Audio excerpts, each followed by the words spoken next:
আজকে ইউএসএ টুডেতে একটা রিপোর্ট দেখছিলাম যে চ্যাট জিপিটি বলতে আর কি চ্যাটবট, যে কোনো এআই পাওয়ার্ড চ্যাট জিপিটি কীভাবে হচ্ছে থেরাপির কাজ করে। থেরাপি বলতে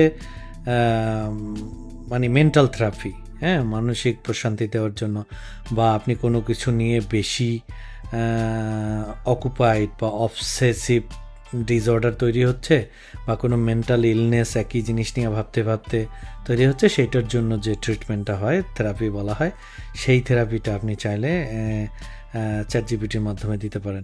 অনেক সময় এমন হয় যে আপনার কাছের কোনো মানুষ, মা বাবা ভাই বোন, অথবা আপনার আত্মীয় স্বজন, অথবা হাজব্যান্ড ওয়াইফ বা বন্ধু, কাছের বন্ধু, এদের সাথেও কিছু ঘটনা যখন আপনি স্বাভাবিকভাবে মেনে নিতে পারেন না, তখন অনেক সময় থেরাপির যদি অনেক বেশি হিট করে আপনার ইমোশনাল সাইকিতে, তখন আপনি এই চ্যাট জিপিটির সুবিধা বা বলতে এআই থেরাপি নিতে পারেন, যেটা আসলে অনেক কাজে দেয়।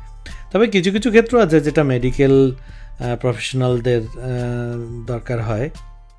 এগুলি ছাড়া মোটামুটি অন্য ক্ষেত্রে আপনি এআইয়ের হেল্প নেওয়া যেতে পারে থেরাপির জন্য।